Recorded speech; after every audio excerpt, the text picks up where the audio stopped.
everyone, this is Killshot 99 Gaming. This is Fear the Walking Dead Season 6, Why Morgan Must Die. I know you guys are probably like, look, you do a video, you talk about why Negan must die, why Morgan must die. Because we're getting too soft in a zombie apocalypse. It's got to happen. I'm going to talk about Ginny and Morgan, the standoff, the bounty hunter, a whole lot of stuff with Fear, because the trailer looks really, really good, like it always does. But there's an interesting interview with Ian and Andrew. I'll get into that in 1 second. But anytime we talk about The Walking Dead, Fear the Walking Dead, World Beyond, anything Walking Dead related, I think we can make it a good time with the 999 Army. So how about really quickly a quick shout out to our Patreons, Patreon Army up in the top left-hand corner, the PDL sponsors. We got Valar super chatting already. Hello, 999 Army. Kills Great Mods. Channel members, Patreons, PDL players, sponsors, super chatters, the mods, everybody in here. Happy Sunday night. It's not too far to go. We got a couple months, and we're going to be back in the Walking Dead business all over again. But I do have to bring up the topic of Morgan and how the universe is intertwined. You know, last week we talked about, hey, could that dude that's on The Walking Dead, could that be Dwayne? I know that's not a real popular opinion, but there's some connected dots that's going to happen through Morgan, through maybe Dwayne, through Commonwealth. It's blurry. And with 3 different shows on, of course it is going to be a little bit blurry. But I do have to refer to this interview. And let me tell you guys, okay? Many of you have watched me for, how many people here have watched and listened for 3 years or more? 3 years or more. That's like 1,000 days. If you're kind of old school with the 999 Army and you've been here for a long time, you'll see. All right, that's a lot of people. You guys know by now, you pretty much know me. Sometimes I take off the gloves. I give opinions. They're not always popular opinions. We disagree on a lot of stuff. So, interviews, a lot of times, when you hear somebody talk about an interview, they say they're throwing them softballs. That means it's a very easy interview. I need a hard, difficult interview with Andrew Chambliss and Ian Goldberg. Now, you guys probably already saying, oh, no, here he goes again, bashing Fear the Walking Dead. You're right. That's what I'm going to do a little bit, because the last interview, one of the questions was, did you feel any pressure to connect the universe to Walking Dead? And then I think it was Andrew Chambliss came in and said, no, we tell our own story. We're very proud of it, and it's going in a good direction. No, it's not. It's not.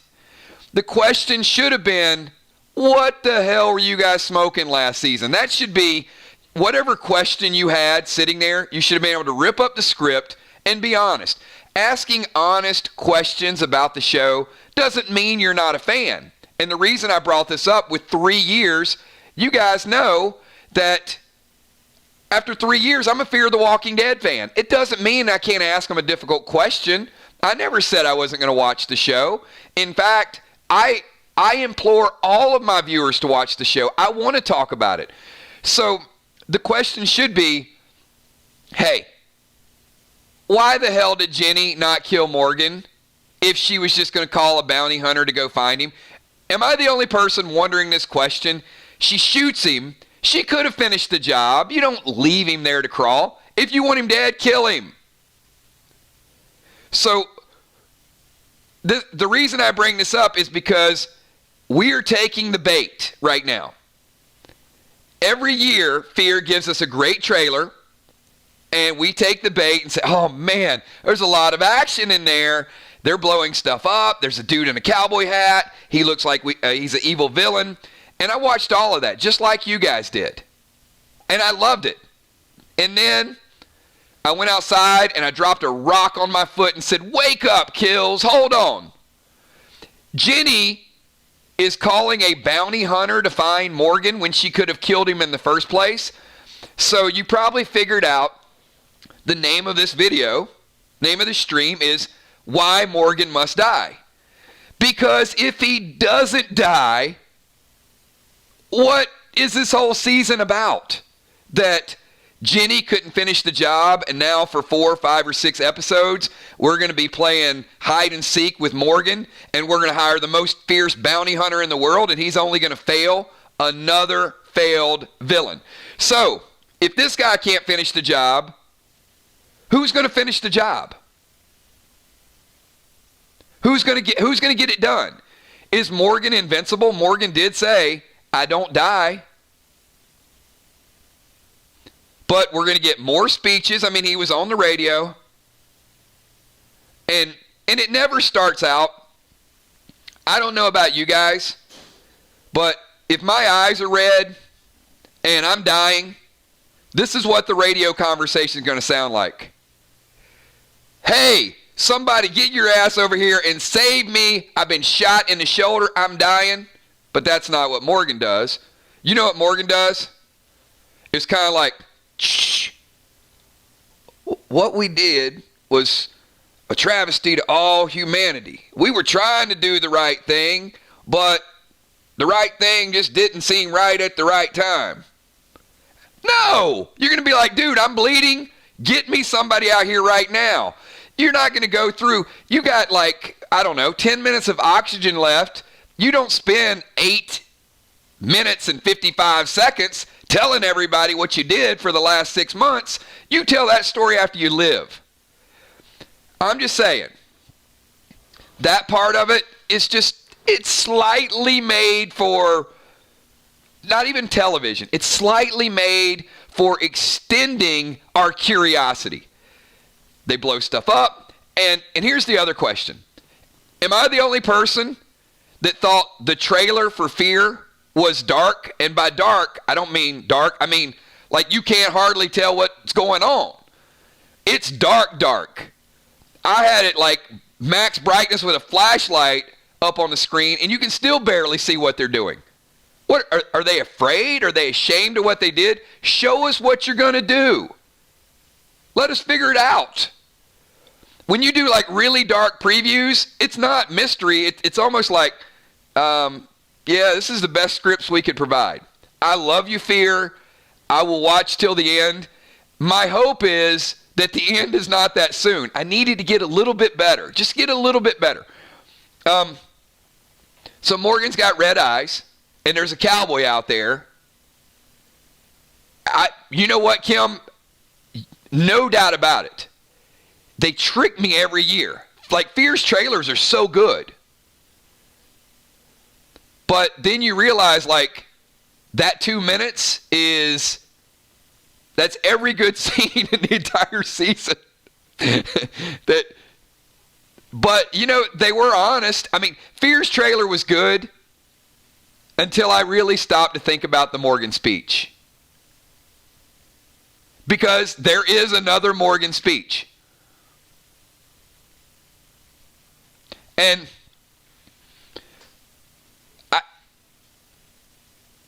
this cowboy, I'm going to give you a character. Am I the only person that when I saw this cowboy, I thought, if Ozzy from The Walking Dead and the Saint of Killers from Preacher had a baby, it would be that cowboy. Doesn't that cowboy kind of remind you a little bit of the Saint of Killers and a little bit of Ozzy from The Walking Dead? It's just kind of the feeling I got. If you merge those two characters, that seems to be what it is. Now, he also has a couple scenes where he's killing stuff and doing stuff and breaking stuff, but then at the end of it, it's Ginny. She's like, and I love the way she uses his first and last name. She doesn't give a description. So think about this. Does he have like a DMV lookup in his pickup truck? Because Ginny goes, "I'm going to need you to find somebody." All right, who is it? His name's Morgan Jones. Is he dead or is he alive? I don't know. Well, we're about to find out. Now, Think about that. First of all, how about a description? I mean, what is he going to do? Hey, who are you? I'm Morgan. Morgan who? Because if it ain't Morgan Jones, you're okay. I mean, you got to have his first and last name. You got to be Morgan Jones. She specifically said, I need you to find Morgan Jones. Not Morgan, not, hey, there's this guy he shot, his eyes might be turning red. And if he's dead, I don't know if he's carrying ID on him. Maybe he has his license. I don't think you need it these days. But if he's dead, how are you going to ask him if he's Morgan Jones anyway? You're not. Not going to happen. So I'm less interested in the fact that she overly demonstrates his first and last name, Morgan Jones, other than the fact that we might be setting the stage for a superhero type of moment. Now, I'm not opposed to Morgan living, but there's a catch. We got to have a bad villain. I've been asking for this. I've been pleading for this for 5 seasons on The Walking Dead. So this cowboy, we'll call him Saint of Ozzy. This cowboy, it's a crossover probably from Preacher. He needs to do some bad stuff in order to create a vile reputation. So if Morgan does survive it, it's worth it. Because you're damned if you do, you're damned if you don't. If this bounty, they're calling him the bounty hunter. Periodicals, newspapers are calling him the bounty hunter. I don't think that's his official name. But this guy goes out looking for people. Apparently, he's pretty good at his job. But he's got to kill, to me, he's got to kill a few people. Now, if we just see him killing some walkers on the street, everybody does that. You don't get any credit for killing a bunch of walkers. He's going to have to kill some people. Alicia, June, Wes, John, I don't know, 5 or 6 of them, in order to show that he's a badass. Because if he doesn't kill anybody, and then he can't even kill Morgan, Morgan does not appear to be in the best shape. Right? So apparently, it looks like he likes to bring people's heads back in boxes. Just to prove.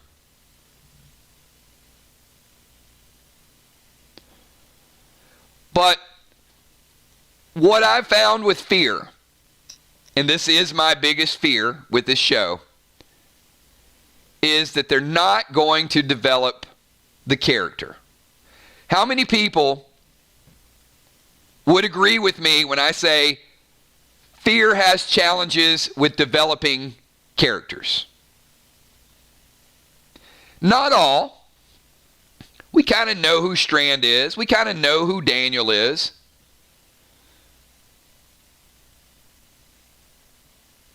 But they give you somebody and make you think that that person's going to be impressive.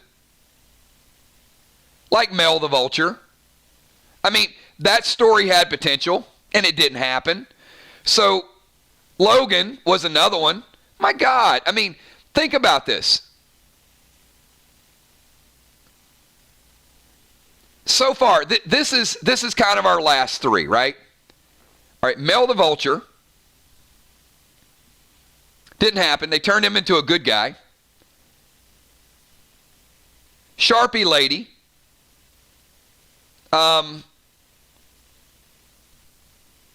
They showed her too much, but she really did nothing.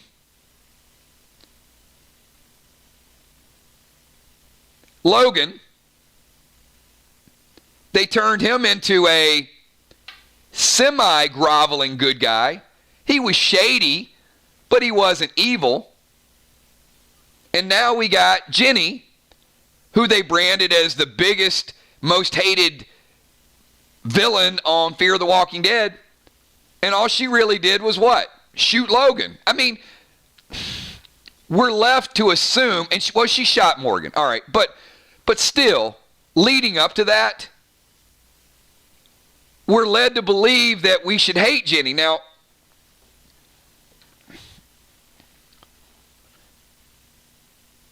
I got a problem with one of her comments. Why does Ginny resent Morgan's face so much? She specifically said that.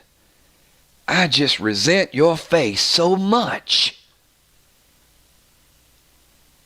Ginny's a combination between Alpha and Maggie, if you're trying to figure out the voice. Why does she resent his face so much? What did Morgan do? What is it about Morgan?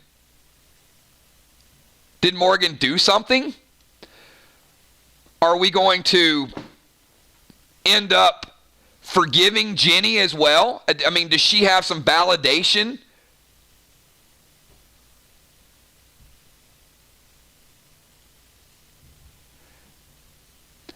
I mean, Andy, I don't think that's a bad assessment. That different values. But again, we're kind of left, right? We're left to our own devices of what is it does she not like about him? But she shot him. And then when you hear the question, all right, here's another. All right, I'm going to bounce around a little bit tonight. So here's another problem that I have with that interview. And why I said Ian and Andrew, and you know what, Black Gold, your comment, you'll never be on this channel again. You're rude, you're obnoxious, and you tried to type something that got blocked that nobody even read. And goodbye. So, I don't know why Ian and Andrew are trying to be the Scott Gimples of Fear the Walking Dead. And I will say this about Scott Gimple. In most cases, when he knows the characters, he knows what's going to happen, he's very methodical, and he's very cryptic at the same time. Ian and Andrew are confused. They're very confused. And this latest interview proved it. Because one is trying to say he was shot in the shoulder, and then when the interviewer asked him about the shoulder, and I think it was Andrew that answered, and then Ian chimed in. So basically it goes like this. The person conducting the interview said, hey, Morgan, you know, looks like you said he was shot in the shoulder. And then the interviewer goes, well, he was bleeding a lot. I thought he might have been shot in the heart. So then Andrew chimes in, well, yeah, he was bleeding a lot, and, you know, whether he was shot in the shoulder or the heart. So one person says shoulder, and then they pique the interest of the person doing the interview, and then the other one capitalizes on it to try to make it some big mystery. That's why I said the interview was a problem. It's almost as if, did we give something away? Did we not give something away? Look, dude, if he was shot in the heart, he's dead. We know he was shot in the shoulder. We know if fear was going to kill him, they would have killed him. There's no mystery to that. They didn't shoot him to have him live another season and roll around on the floor so we could hear one more speech. They shot him and kept him alive to set up the next character, which is going to lead you to believe that Morgan's probably not going to die. And I today am going to unveil what is going to happen to Morgan. Nope, it's not spoiler. This is straight from the Kill Shot archives of CSI predictions. But I do have a concern.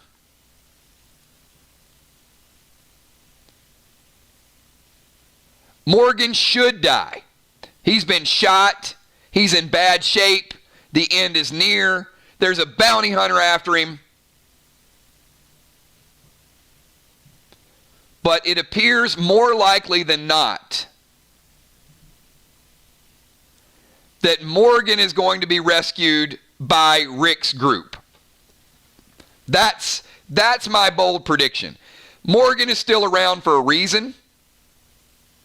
Morgan is the bridge to Rick. But my concern is that the bounty hunter is going to be a weak, watered down character that isn't going to give it its full zest. Which is why I think they need to show this guy actually doing some really, really vile, despicable things. So when Rick's group does come in and kill him, there's much stronger impact and connection by the viewers. Because if he's just some yo-yo that's out there killing a few walkers, and we get a chopper that shows up, and Isabella shows up, maybe Rick shows up, I don't know. I don't think Rick's ever going back to The Walking Dead, but hey, fingers crossed, he might show up on an episode of Fear. Fear needs it. And certainly, a Rick Grimes cameo would be the boost that Fear the Walking Dead needs. It absolutely would pump some life into that. But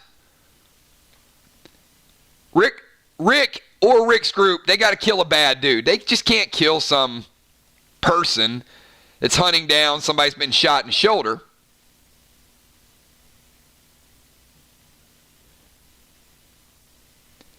And who wants double bold prediction? I'm on fire tonight. First of all, we started, with some honest critiquing of Fear the Walking Dead. But I'm going to give you double bold. This is going to blow your mind. I'm going to answer the question. I'm not going to answer it. I'm going to tell you you're going to get the answer to the question that we've been waiting for all along.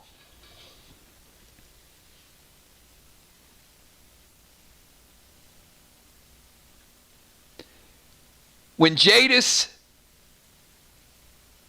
saved Rick, the whole purpose was an A or a B, right? So we're going to find out when they come in to save Morgan if Morgan is an A or a B. And I think that we're finally going to get the answer to that question on Fear the Walking Dead when they come in, because they're going to answer the question. And they don't have the opportunity to answer it right now on The Walking Dead. So I think it's going to be one of those crossover questions where they define, when they come in and save Morgan, and Morgan's eyes are turning red,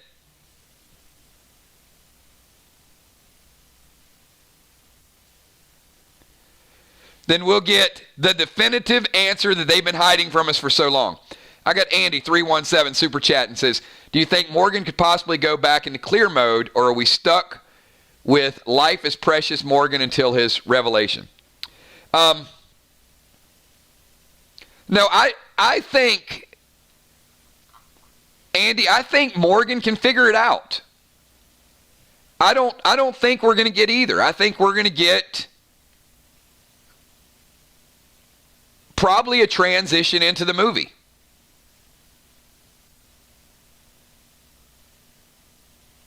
Where it's not all life being precious or crazy mode and blinded by rage and he doesn't know what he's doing. I think we might get an under control, palpable Morgan who does what needs to be done. Like Rick, like Isabella, like Jadis, like this group. I still am of the belief that the more I see the way CRM kind of came down with Isabella, I think that group, Rick's group, I think they're badasses. And they're just going around.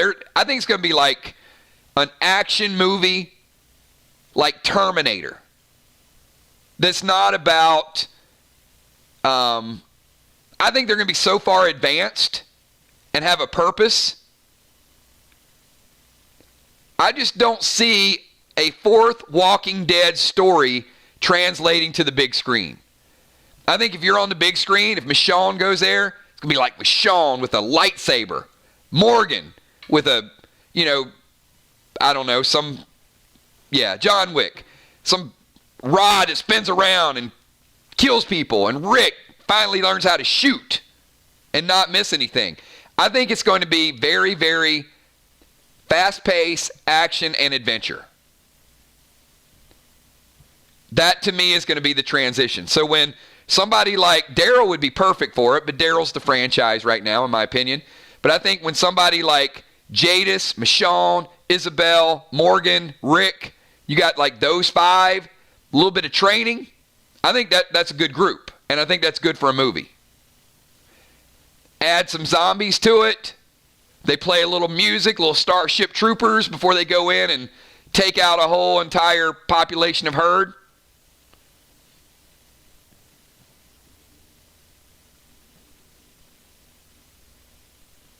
I mean, you guys kind of see that. Like, on the TV show, we see 1,000 walkers, and it's like, oh, my God, they're surrounded. What are they going to do? But I think Rick's group, they're going to be flying around like, shh, dude, it's 1,000? I'm going to stay in a chopper for this. You guys take care of it. I think Rick's group, that's basically what they do. They are flying around just trying to eradicate all of this virus and these undead and just all of them. It's a big world. It's a lot of... even if, think about it, even if 85% of the whole world is zombies, that's a lot you got to kill. So it seems to me like Rick's mission is going to be go around and kill all of them you can, and we'll save a few, and we're going to rebuild civilization. But the only way we're going to rebuild it is to get rid of all the threats. So certainly to me seems like that's what Rick's whole MO is, take out all the dead people. And that's a full-time job. You happen to find some people? Good. If not, we got a community set up. We'll rebuild it. Less of us. Let's go out and exterminate. So, seems like it's going to be a lot of fun. But fear is at a crossroads. I can already see some of our chat taking place. If they don't, it's not about pushing to me it's not anyway. It's not about pushing the plot too fast. It's about developing a story that people feel connected to. How many people started feeling a connection to Wes until he started painting trees with Alicia? How many people thought, Wes is the savior? Now we got somebody who's going to come in and do some things. And it's like, nope. Wes just left with the group, didn't even fight for Alicia, just got in the back of the truck, went to prison with the rest of them, and nope. So something has to happen where this group just gets so tired. You get taken captive by one group, you live on your own for a little while, then you get persecuted by another group, then you live alone, then you get to do it again. It's like, you know what? After the third or fourth time, you got to plan for that stuff. few traps, few escape paths, some extra food lined up so you don't run out of stuff. Not our group. You know what we do? You know what we do when we have it good? Think about this.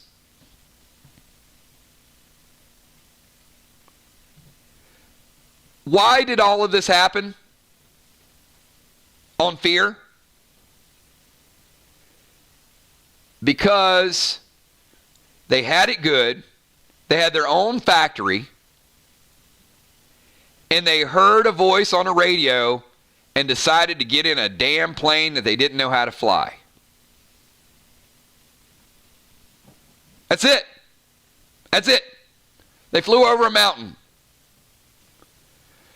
They had rebuilt. They've had like a little water system there. And life is good. And they find a plane. Hey, how does this thing work? Well, let's just fly it over the mountain. We got radio communications. And all the stuff that bad happened last year is all because of that. Little creepy kids, Alicia getting bitten, or whatever happened to Alicia. I don't know. She didn't get bitten. She got the blood, the walker blood in her mouth. I think I'd rather be bitten. So we don't know how that's going to play out. We got Grace, who pregnant, cancer, we don't know. I mean, all this stuff was going on with Grace. It was just real nuts last year. You got the Grace thing, then you got the Alicia thing, then you got the Morgan thing, and none of them die.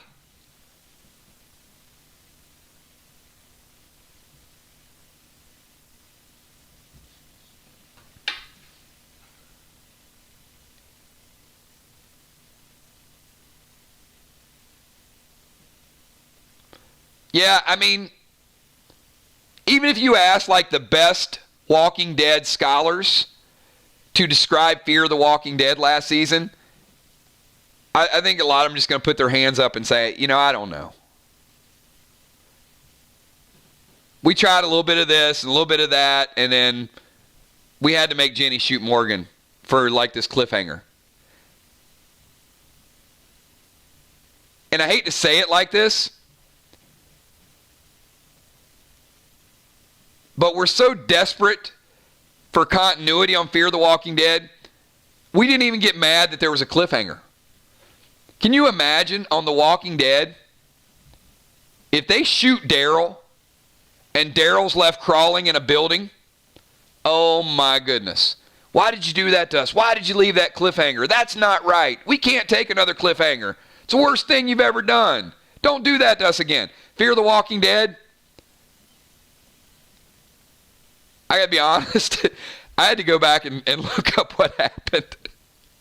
I mean, I knew some of what happened, but then I'm thinking like, the Ginny Morgan scene, how did that transpire? What did she say? Like, it didn't stick the same way. So I'm going back through my notes, I'm checking it out. It's like, okay, yeah, I gotta refresh myself on the mode and the vibe.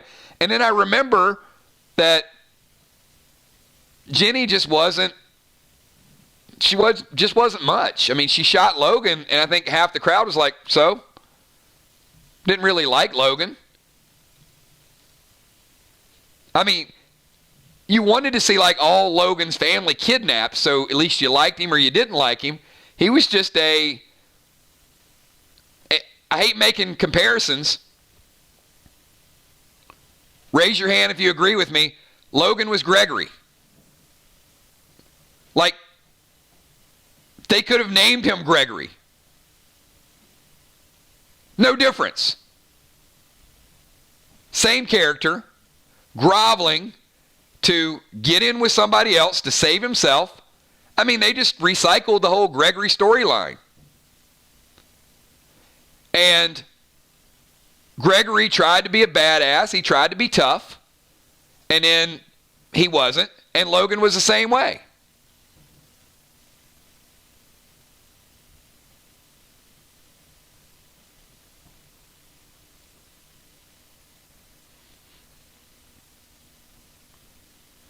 You know, I'm not even betting on that because I lost a bet last year.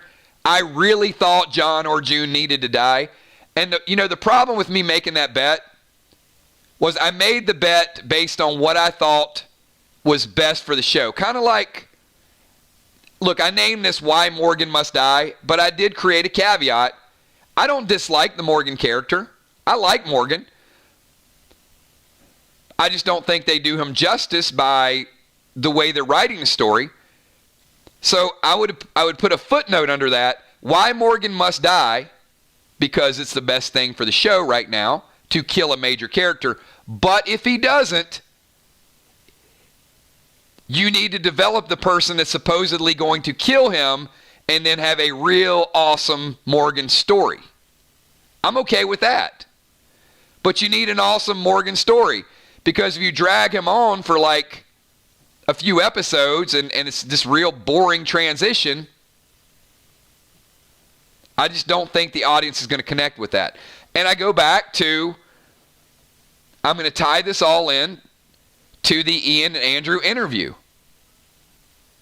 They have a perception of the show that is not the same perception of the show that we the viewers have. And there's no doubt that they are still riding on the coattails of The Walking Dead. And you know what? That's okay. In fact, it would be a better show if you would ride on the coattails of The Walking Dead more. Don't try to be an independent show if the independent show is not working for your audience. Do more. You got Sherry crossing over. And that could not be more obvious, right? You got Morgan, you got Dwight, you got Sherry. It's also hard to say you're an independent show when you got Dwight, Morgan, and Sherry as well. Why not just say, hey, we knew, I thought this should have been the answer to the question. When they said, were you under any pressure to tie in the shows? And they said, we've been developing this story for a long time. We're really proud where the story is. We thought we did a lot with the characters last season. Okay, no. Bullshit. So here's what would have been the answer.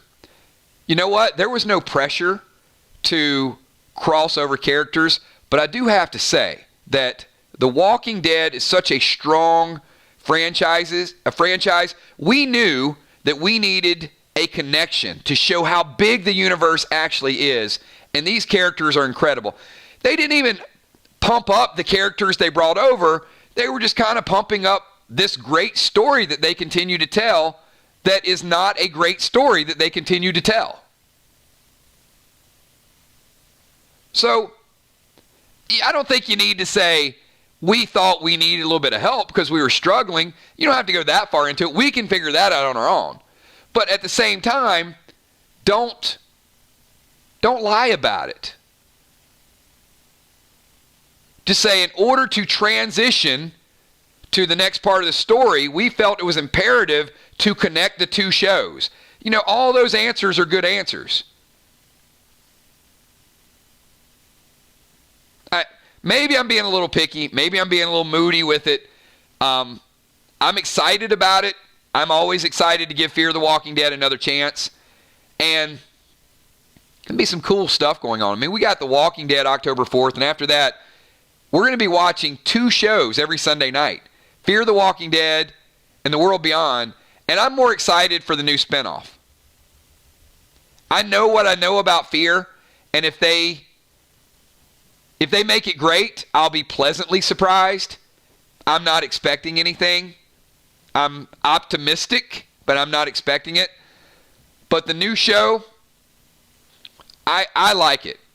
I feel good about it. I think it's a totally different vantage point. That, to me, is going to feel like a completely different show. But it is going to be a little bit maddening in order to try to connect all the different puzzles they got out there.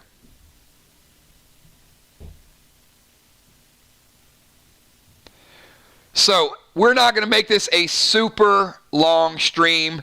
I am going to wind it down a little bit early tonight. We're about 40 minutes in, so I want some people to get a chance to catch the playback. but I did want to get a Walking Dead chat in there. I had a great time hanging out with you guys tonight. I know I'm very passionate. Please don't ever mistake my passion for not being a fan. I love The Walking Dead. It's what I enjoy talking about. I love being here with each and every one of you. It keeps us connected. As more news comes out, my goal, as I said this week, we didn't stream Thursday night because there wasn't a lot of new material out there, just to be honest. But my goal is to get us to a point where we start to get Thursday nights and Sunday nights both. And, there'll be more content as we get closer and closer, more interviews. This was not the best interview, but there's going to be other stuff that's out there. Even a couple people, they're like, oh, no, we're talking about fear tonight. I was hoping we were talking about The Walking Dead. You know when you start a stream with that there's always some reservation. But, hey, everybody, thanks for everything that you guys do. If you missed part of it, get back, check out the playback. We had a lot of fun with it tonight. Do me a favor. If you guys like what we do, you're looking forward to the upcoming Walking Dead season, give this video a thumbs up. I'll see all Play Dead Live players tomorrow night. And Walking Dead fans, let's get back together on Thursday night and talk a little bit about the show. So thanks again. I will see you all during the week. Have a good one. Peace.